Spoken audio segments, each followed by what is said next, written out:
Here's what's happening with a lot of us. We are bringing the tithe and missing the window. You're right about it. Y'all want me to stay here? See, we can't get mad at God if we obey him in tithing, and when the opportunity opens up, we don't walk through it. Every promise from God is a window. Everything, I hope you'll stand with me, every opportunity God brings before you is a window. Whether you're aware of it or not, and so many of you are very aware of it today as you sit before me, God has opened a window according to his promise in your life right now. But there are circumstances, there are situations, there are conditions, there are behaviors, there are weaknesses, there are mindsets, there are people, all these things around you keeping you from walking towards that window. Sometimes when God is doing something in your life, you can't stop to find out who agree with you or not. You can't stop to find out if anybody understand what the Lord is doing. He ain't talking to them, he's talking to you. That's your window, you better run towards it. You can't walk through windows unless you be bold, unless you be fearless. Because sometimes when you walk through the window, you can't see what kind of ground outside that window.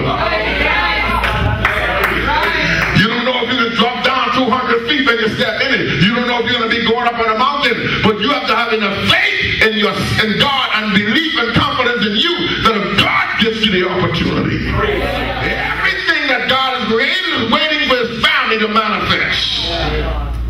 Because he created it for the purpose that you and I manifest. And nothing is going to respond to you until they recognize us as his children. Oh, let me try this side over here. You know why we don't stand up in the authority? Because we have this preconceived image of who we're supposed to be. And we think it's some kind of gimmick to be a child of God and operate the authority we're supposed to have. See, that's outside of us. I'm a preacher in him. We have a preconceived idea from the kingdoms of the world of who we are. And therefore we in unbelief all the time when it comes to our family. Because we can't really see ourselves as children of God.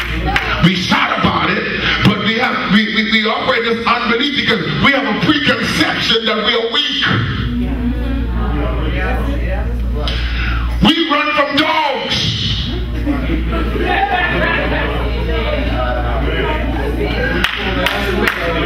A dog, I know y'all don't like me preaching this like that.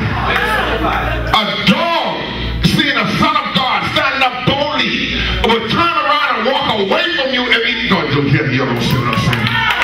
Y'all don't hear what I'm saying. Y'all better walk with me here. I know what I'm talking about here. The reason why the dog chases you is because you're afraid. And if you stand up as the child of God that you are, that dog will honor your position and stop in his tracks and walk. Y'all don't hear me. Life itself, your prosperity is anticipating with intensity, waiting for you to be who you are. Yes, sir. I know you don't believe it, but I still gotta preach it. A true believer understands that life is lived outside of my understanding. Yes, sir. Can I preach this like I feel it? Life is never what I understand. It's never about how I feel. It's about what God said. And when I walk outside of what God said, in spite of how I feel, what I understand and what you think, then the world outside, the Messiah, understands who I am. And then the world outside responds to me because I'm walking in the Spirit, which is the truth of the Word of God. Sometimes you gotta just step outside the situation. Step outside of yourself and say, I'm a believer. And I got to have what's mine. You can't be powerful and popular at the same time. Because if you're popular, you're watered down. When everybody likes you, that means everybody got a piece of you. And you ain't got enough left for yourself. Thought you better let me preach this. But everybody approving you, that means everybody got a piece of you. And all your power going, because she got some of the power, and he got some of the power, and they got some of the power. And when it's time for you to stand up, you ain't got nothing to fight with. Something happens when you stand and don't let let life intimidate you. And you stand believing in the midst of the impossibilities. Don't you think y'all feel me? All this is a setup to see what you do. That's all it is. I believe I may have told you all this. The last 2 weeks, I was going through so much. Until God finally revealed to me, Charles, this whole thing is set up for heaven to see your response. That's all. It's not to kill you. It's not going to take you on there. It's been set up because heaven is watching to see what you do. Are you going to stand up like I'm your daddy? Are you going to believe what I said? Sometimes when we've been taught wrong. Sometimes when the most hell breaks loose in your life, that's why promotion always comes after trouble. That's why the biggest trouble you get into, you can expect the biggest promotion. Based on how you respond. Because heaven is watching. That's why I tell people rejoice when things are going bad. It's a setup. In order to be a believer, stay with me. This is a little bit more than what church always teaches. You have to live outside of yourself. And when you are outside of yourself, you are in eternity. Therefore, the creature that's been in bondage, waiting to see you, now recognizes you. Because your actions and your speech don't line up with what's in you. It lines up with what God is saying. So they recognize the word. God help me. So you're speaking the word and you're acting on the word in spite of what you're going through. See what the church told you, if you get high, you can't do this. But the devil's a lie. When you get high, the time you need to do it.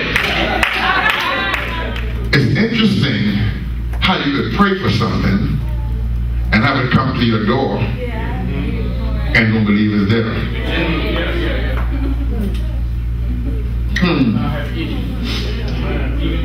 About the time I would go back to when Peter was locked up and all the church folk got to praying. Lord, let Peter out, Lord. He coming to power of the Holy Ghost. I'm the anointing of the Holy Ghost. You know, Peter's your servant, Lord. Let Peter out, Lord. We need Peter to run the church, Lord. Let him out, Lord. And while they praying, oh, y'all ain't never prayed. I gotta talk to people who pray. They ain't never prayed. They don't understand that kind of prayer. Y'all ain't never been in trouble if you don't know what I'm talking about. So, ain't nothing like trouble that makes you pray with him. But Peter came to the door while they were praying, knocking. And the church leaders ignored him. And a servant girl decided, I'm going to believe God. And went to the door and brought them back the news. Player at the door. The thing you've been praying about. It's at the door. But what I want you to get from me, if you can get it tonight. Our God is the original existence of all things. Walk with me. Everything we see and understand came out of him.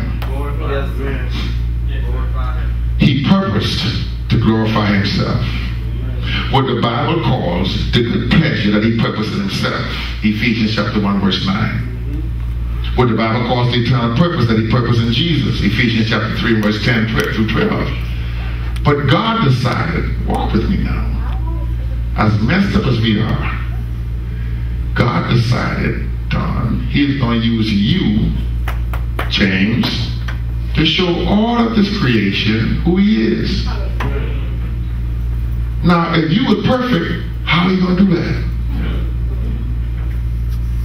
That's good. He created you with limitations.